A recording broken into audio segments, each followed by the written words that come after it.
इसलिए सगुण रूप में केवल ठाकुर जी बढ़िया हैं, हमको तो निर्गुण ही रहना चाहिए। मैं कभी कभी कहा करता हूं कि वृंदावन में श्रृंगार मत करो, वृंदावन में कैसे रहना चाहिए। और ये मैं नहीं कह रहा हूं, वृंदावन शतक का श्लोक है। भ्रातः तिष्ठ टले टले विटपिनाम ग्रामेषु भिक्षामटः स्वच्छंदम पिबयामुनम जलमलम चीराणि कंठाम कुरु सम्मानम कलयेति घोरगरलम नीचपुमानम शुधा श्री राधा मुरली रवो ब्रज सखे वृंदावनम मात्यज। वृंदावनम मात्यज, वृंदावन में आप ही इतने सुंदर बन के घूम रहे हो। हमारे वृंदावन की रीति कहती है कि वृंदावन में सहज रहो, सरल रहो, रज कोई चंदन बना के लगा लो। क्यों? ठाकुर जी को काउ देना दया आ जाएगी आपके रूप पर, तो ठाकुर जी श्रृंगार करेंगे। ठाकुर जी श्रृंगार करें, वहां अपने हाथ से श्रृंगार क्यों? और यहां जितने भी लोग बैठे हैं, अभी तो कथा में बाहर कोई बेचारे चंदन लगाते हैं तो आप लोग लगा के आ गए हो, पर कोई नियमित रूप से अगर उर्ध्वपुंड लगाता है, नियमित रूप से उर्ध्वपुंड लगाता है, एक भी दिन बिना तिलक करके उसका माथा नहीं रहता है सूना, कुछ दिन तो वो खुद लगाता है, कुछ दिन बाद ऐसा होता है अगर वो तिलक ना लगाए तो उसका माथा जो है वो विचित्र लगता है। जब ऐसी स्थिति प्रकट होने लग जाए उसके रूप के प्रति, तो यही समझना चाहिए कि ये तिलक स्वयं नहीं लगाता, ठाकुर जी लगाते हैं। ठाकुर जी ही इसके मस्तिष्क पर विराजमान होते हैं। तू है सखी बड़ भाग बड़ी, गोपाल तेरे घर आवत है। तू अपनो श्रृंगार करत है, तू गाओ श्रृंगार करत है। ये दर्पण हाथ दिखावत है, दर्पण हाथ दिखावत है। निर्गुण क्यों बनना है? निर्गुण इसलिए बनना है ताकि जब सगुण श्री कृष्ण के पास जाओ तो सगुण श्री कृष्ण अपने गुण से आपको गुणित कर दें, इसलिए निर्गुण बनो। भाई घड़ा खाली होगा और तब नल के पास जाएगा, तभी तो नल अपना जल उसमें भरेगा। आप पहले से परिपूर्ण होकर के, भरपूर होकर के जा रहे हो, नल कहेगा मेरा क्या काम, कुआं कहेगा मैं कैसे भरूं तुमको, तुम खाली तो हो नहीं। इसलिए निर्गुण बनना बहुत आवश्यक है। और वह निर्गुण बनाने की क्रिया ही पिछले 3 दिन से चल रही है। आप अपने हृदय रूपी घट को यदि शून्य नहीं बनाओगे, वहां रिक्त स्थान नहीं छोड़ोगे, कलम उठा करके कैसे लिखेंगे ठाकुर जी वहां कुछ? इसीलिए भले ही आप जानकार हो, भले ही आप विद्वान हो, भले ही आपको नॉलेज बहुत है, भले ही आप सर्वगुण संपन्न हो, कथा में आते हैं ना, अपने आप को बिल्कुल बालक मान लिया करो, हमें कुछ नहीं पता, हम कुछ जानते ही नहीं है। जब तक इस भांति नहीं बैठेंगे आप कथा में, जब तक इस भांति नहीं जाएंगे आप वृंदावन, जब तक इस भांति नहीं जाएंगे विश्वनाथ, आपको अनुभव नहीं होगा। आज तक आप अपनी रीतियों से गए हो महादेव का दर्शन करने, आज हमारी रीति से जाओ। एक छोटे बालक के भांति बिल्कुल अबोध बन करके, स्वनाम भी भूल जाओ, ऐसे बन करके जाओ। कुछ पा करके आओगे महादेव से, कुछ अनुभव करके आओगे, कुछ अनुभूति होगी। गंगा स्नान के लिए ऐसे ही नहीं जाना है, हृदय घट को सूक्ष्म करके जाना है, शून्य करके जाना है। इसलिए निर्गुण बनना आवश्यक है, ताकि गुण सगुण साकार श्री कृष्ण जब आपको देखें तो अपने गुण से युक्त कर। अब एक बात सुनो, नेक शांति कर लो भैया। अरे मैया तेने का ठानी मन में, बालक छोड़ दिए कथा पंडाल में बेचारे डोल लें। क्या बता रहा था मैं? अब ऐसे हमको भाव आते हैं, हम भी बिल्कुल शून्य होके आते हैं कथा में, अपने आप ही व्यास मंच भरता है, वो निकलता है। हाँ, निर्गुण का यदि आपको मूर्त रूप देखना है तो वो महादेव। ना नेत्र है, ना नासिका है, ना ओष्ठ है, ना केश है, ना कान है। ठंडा जल चढ़ाओ, क्रोध रूपी गुण भी नहीं है, और उष्ण जल ले आओ, उससे अभिषेक कर दो तो महादेव की अति प्रसन्नता का भी दर्शन नहीं होगा। यही तो निर्गुणता है। साक्षात निर्गुण स्वरूप हैं हमारे महादेव, और यही निर्गुण जब वृंदावन आते हैं, नथनी पहनाई जाती है नाक में, आंखों में काजल लगाया जाता है, होठों पर लालिमा लगा करके इन्हीं का ही गोपीश्वर श्रृंगार किया जाता है।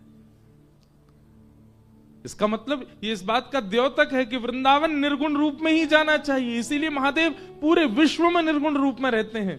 एक बार श्रृंगार पाकर के किशोरी जी के हाथ से इतने प्रसन्न हो गए कि पूरे विश्व में निर्गुण रूप धारण कर लिया। एक रूप का गोपी स्वरूप धारण हुआ। महाकाल में रोज ठाकुर जी का गुण रूप प्रकट किया जाता है। कभी कभी श्रीनाथ जी भी बनाते हैं, वहां जो पुजारी जी हैं सब महाकाल भगवान का श्रीनाथ रूप भी निर्माण करते हैं। रोज सवेरे सवेरे ठाकुर जी का वहां पर, महादेव का वहां पर गुण रूप धारण होता है, लेकिन मूल रूप से महादेव निर्गुण है। निराकार ओंकार मूलम तुरीयम गिरा ज्ञान गोतीतमीशं गिरीशं महाकरालं महाकालकालं कृपालं गुणागार संसार पारं नतोऽहं नमामि शमीशान निर्वाण रूपं विभुं व्यापकं ब्रह्म वेद स्वरूपं नमामि शमीशान निर्वाण रूपं विभुं व्यापकं ब्रह्म वेद स्वरूपं। निराकार है, निर्गुण निराकार रूप क्यों महादेव ने धारण किया? शायद इसीलिए कि कभी श्री जी ठाकुर जी ने जैसे एक रूप का श्रृंगार किया, ऐसे मेरे सब रूपों का श्रृंगार करें। निर्गुण बनेंगे तभी तो गुणवान आपको गुण प्रदान करेगा। घट खाली होगा तभी तो कुआं का जल आएगा। इसलिए निर्गुण। कोई कामना नहीं, कोई अभिलाषा नहीं, शून्यता चित्त में व्याप्त है, और उसी भाव से ठाकुर जी के सन्मुख जा रहे हैं।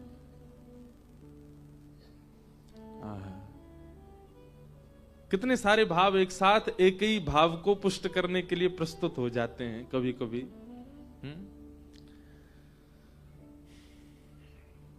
तो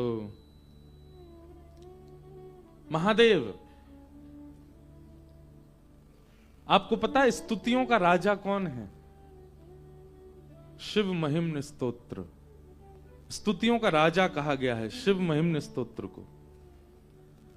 और शिव महिम्न स्तोत्र की एक महिमा बताएं आपको।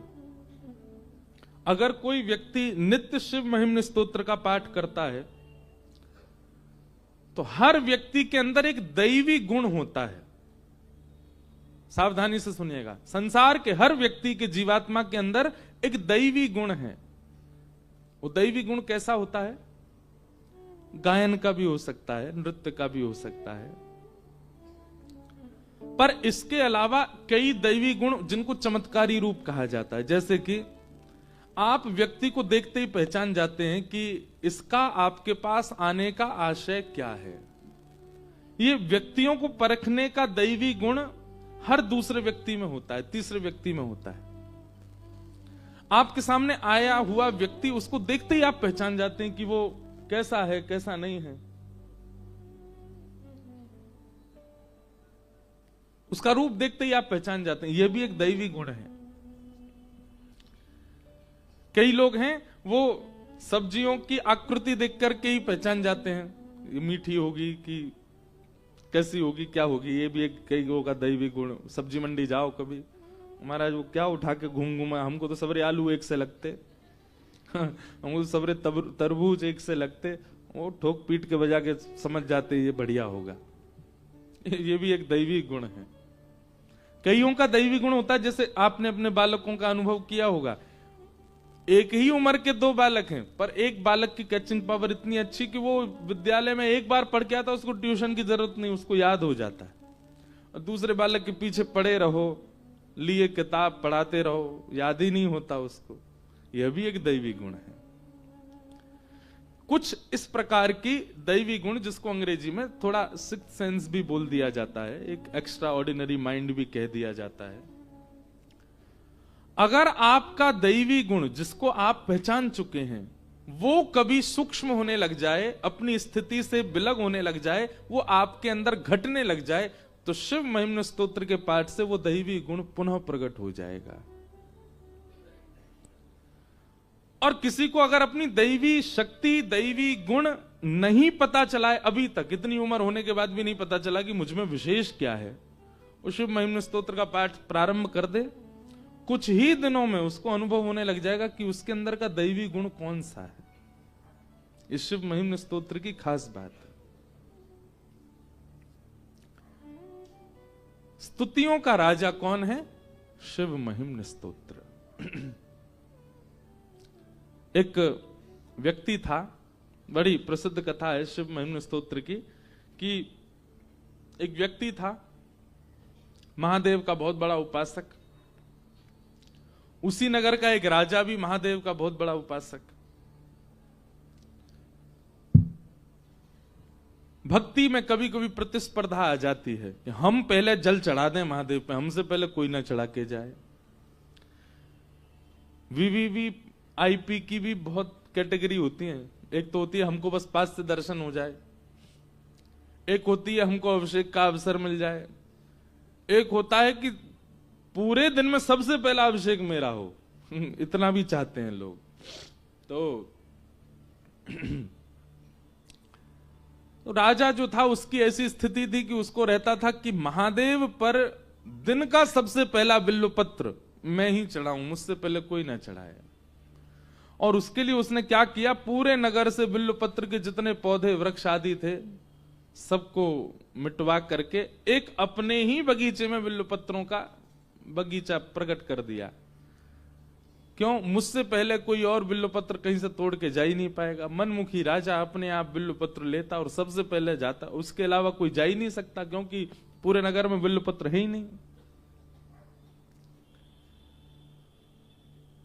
एक और भक्त महादेव का, उसने कहा ये तो हिंसा है। क्यों? दबाव हिंसा है। कल रात भर मेरे मन में यही चलता रहा। हमारे किशन जी ये सूत्र दे गए, महाराज जी दबाव हिंसा है। मैंने कहा हाँ।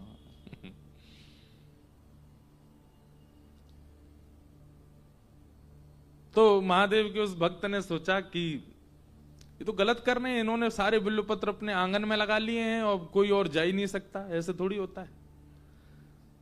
तो उसने शिव महिम्न स्तोत्र का पाठ करके इतना पाठ किया और महादेव से उसने कहा कि हे नाथ, मुझे अदृश्य होने की शक्ति प्रदान करो। और महिम्न स्तोत्र के पाठ से उसको यह प्राप्त हो गया, अदृश्य होने लगा। अब आप प्राप्त करोगे तो मिस्टर इंडिया नहीं बन पाओगे। भगवान ने कलयुग में कुछ लोगों की बुद्धि मनस्थिति देख करके वरदान देने और महिमाओं का फल देना थोड़ा कम कर दिया है। अब अदृश्य नहीं हो पाओगे। किसी के मन में अगर ये लोभ आ गया हो, ये बढ़िया बता रहे हैं। अब तो भैया एक बात हम बताएं, कलयुग में सारी स्तुति, सारे जब तब, सबका एक ही फल मिलेगा। क्या? आप सरल हो जाओगे, आप सहज हो जाओगे, आप दीन हो जाओगे। और क्षमा कीजिए, आप सारे चमत्कारों से युक्त हो गए लेकिन सहज नहीं हुए, सरल नहीं हुए, दीन नहीं हुए, तो आपने अपने अनुष्ठान में कहीं कमी छोड़ी है। हरि जी मोहे संत हृदय कर दीजो, हरि जी मोहे संत हृदय कर।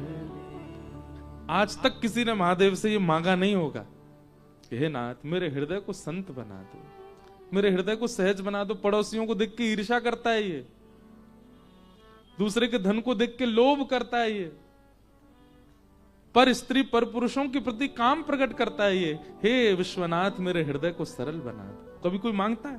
कोई नहीं मांगता। तो शिव महिम्न स्तोत्र का पाठ करके उस महादेव के उपासक ने अदृश्य होने की विद्या सीख ली। अब वो क्या करता, रूप धारण करके सैनिकों के सामने चलता फिरता जाता और राजा के बगीचे से जाकर के एक एक बिल्व पत्र उखाड़ने लगता। सैनिक जैसी तलवार लेके उसके पीछे भागते और जैसे ही मारने के लिए जाते सो अदृश्य हो जाता और सारे बिल्व पत्र तोड़ करके राजा से पहले महादेव पर अर्पित कर देता। तो कथा तो पूरी सुनो पहले। उसका रोज का ये नियम बन गया। अब राजा इतना क्रोध में भर गया, बोले कि ये मेरे से पहले आता, मेरे आंगन के बिल्व पत्र ले जाकर के और महादेव पर चढ़ा देता है। तब उसने जाकर के, राजा ने जाकर के अपने गुरु को ये बात बताई। बोले कि मुझे बताइए मैं कैसे उसको रोकूं, कैसे उसको पकड़ूं, उसकी ये विद्या मेरे लिए घातक बन रही है। वो पकड़ में ही नहीं आता, तलवार का प्रहार होने से पहले अदृश्य हो जाता है।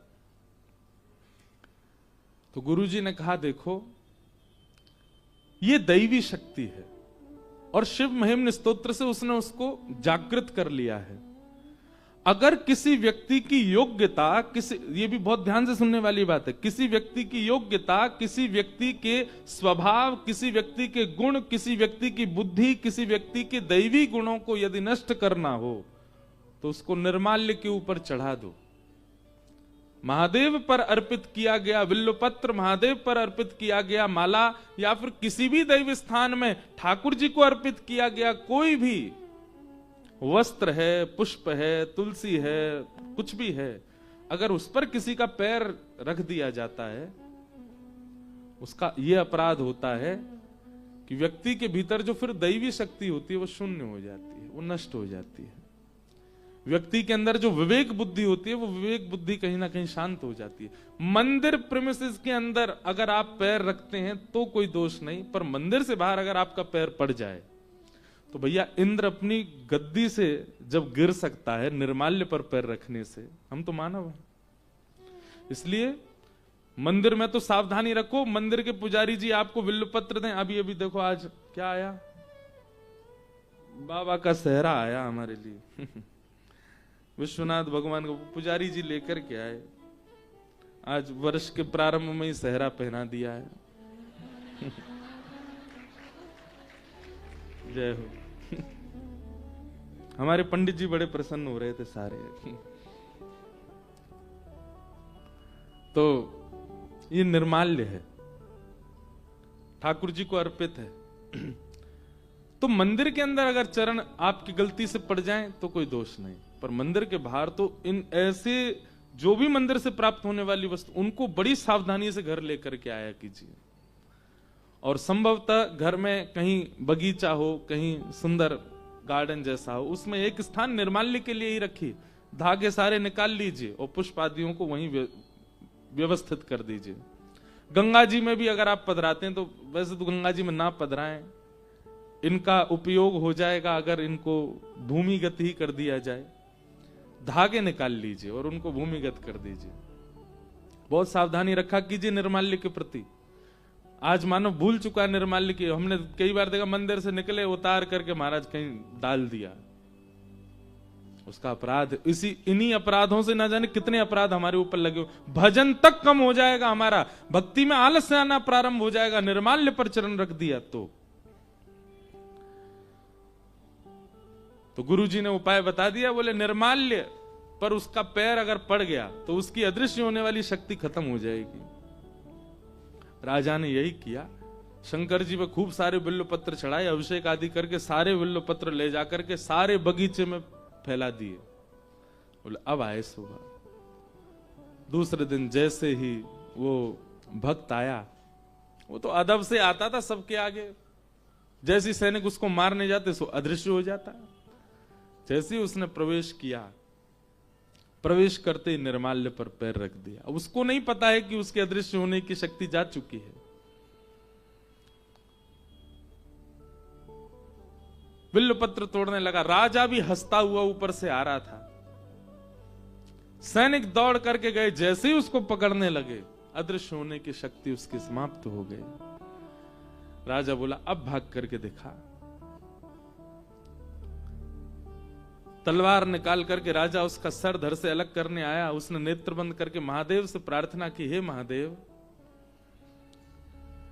मैं कोई पाप नहीं कर रहा हूं, केवल एक राजा जो हठ पूर्वक पूरे नगर के बिल्वपत्रों को हटवा करके अपने आंगन में लगवा लेता है, उसको केवल सिखाने के लिए मैंने ये क्रिया की। मेरा कोई इसके प्रति अपराध नहीं। अपराध हो तो मुझे दंड मिले, और यदि मेरा अपराध नहीं है तो आप मेरी रक्षा करो।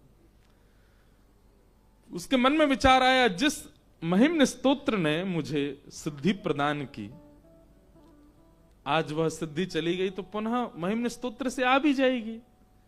और राजा जब तक समीप आता उसने पुनः शिव महिम्न स्तोत्र का पाठ किया, और जैसे ही राजा तलवार प्रहार करने लगा, स्तोत्र का पाठ पूर्ण होते ही उसकी वह शक्ति पुनः जागृत हो गई, फिर अदृश्य हो गया और फिर वहां से चला गया। तो ये बात हम क्यों कह रहे हैं, इतना पावरफुल है शिव महिम्न स्तोत्र। लेकिन ये सारी बात क्यों कही गई है? स्तुतियों का राजा शिव महिम्न स्तोत्र, और स्तुति जिसकी इतनी महान है तो इसका मतलब वो महादेव कितने महान होंगे। लेकिन वही महादेव जब हिमालय पर बैठ करके ध्यान करते हैं और श्री पार्वती जी पूछती हैं कि हे श्री महादेव, आप किसका ध्यान कर रहे हैं, तब महादेव गाते हैं। वही महादेव जिनकी स्तुति स्तुतियों की राजा है, वो महादेव हिमालय पर बैठ करके पार्वती जी को सुनाते हैं। मुनिंद वृंद वंदिते त्रिलोक शोक हारिणी, निकुंज भूविलासनी, ब्रजेंद्र भानु नंदिनी, ब्रजेंद्र सूनु संगत, कदा करिष्यसि मां कृपा कटाक्ष भाजनम्। मुनिंद वृंद वंदिते त्रिलोक शोक हारिणी, प्रसन्न वक्त्र पंकज निकुंज भूविलास, ब्रजेंद्र भानु नंदनी, ब्रजेंद्र सूनु संगत, कदा करिष्यसि मां कृपा कटाक्ष, कदा करिष्यसि मां कटाक्ष भाजनम्। किशोरी जी का गुणगान करते हैं महादेव, तो इसका मतलब क्या है? स्तुतियों का राजा शिव महिम्न स्तोत्र, पर उन राजा के सिर पर विराजमान जो मुकुट है वो हमारी श्यामा जी है, वो हमारी किशोरी जी है, हमारी लाडली जी, हमारी श्री राधा रानी है। इसलिए महादेव के समीप जाकर के सारी स्तुतियां गाओ, पर सब पूरा हो जाए जब आपका, जब निकलने लग जाओ तब एक बार श्री राधा, बस एक बार कह दो, राधा वल्लभ लाल की जय। महादेव को एक बार युगल युगल का स्मरण करा करके जाओ। और अगर गोपी गीत याद है आपको, काशी वाले ध्यान से सुनो, तो निश्चित ही महादेव के पास जाके गोपी गीत सुनाया करो। अब क्या है कि क्योंकि महादेव की नगरी है ना, तो इसलिए सब महादेव को महादेव की ही स्तुति सुनाते हैं। लेकिन हम ब्रजवासी, हम ब्रज से आकर के हमारे मन में आता है कि महादेव को जो प्रसन्नता हो वो अर्पित किया जाए। वही बात हो गई, मैंने कहीं कह दिया था कि मुझे रसगुल्ला ढोकला बहुत पसंद है। अब तो मैं जहां जाऊं वहां मुझे रसगुल्ला ढोकला ही मिले, रसगुल्ला ढोकला ही मिले, रसगुल्ला ढोकला ही मिले। कभी कभी प्रिय वस्तु के रस को बढ़ाने के लिए, कभी कभी जैसे किसी को रसगुल्ला बहुत पसंद है और उससे पहले ही उसने गजक खाई है। एक बात बता रहे हैं, अब गजक खाई, गजक के बाद रसगुल्ला आ गया, तो आप क्या करोगे? पहले कुछ नमकीन दो, हाँ, थोड़ा जीभ हमारा नमक से भरे, उसके बाद फिर हम अपने प्रिय वस्तु का सेवन करेंगे। तो यहां पर सब लोग महादेव को नमकीन पवा रहे हैं, अब रसगुल्ला पवाओ। जब आप देखते हैं कि सब लोग ठाकुर जी को हर हर महादेव और महादेव की स्तुति सुनाते हैं, महादेव प्रसन्न होते होंगे, पर उसके बाद एकांत में बैठ करके आप गोपी गीत सुनाया करो, महादेव प्रसन्न होते होंगे, कितने आनंद में आ जाते होंगे। तो ऐसे सब भाव हैं। निर्गुण बनिए तभी सगुण का अनुभव कर पाओगे। स्वयं ही इतने सर्वगुण संपन्न बन गए हो तो फिर वो सगुण कहां से दिखेगा?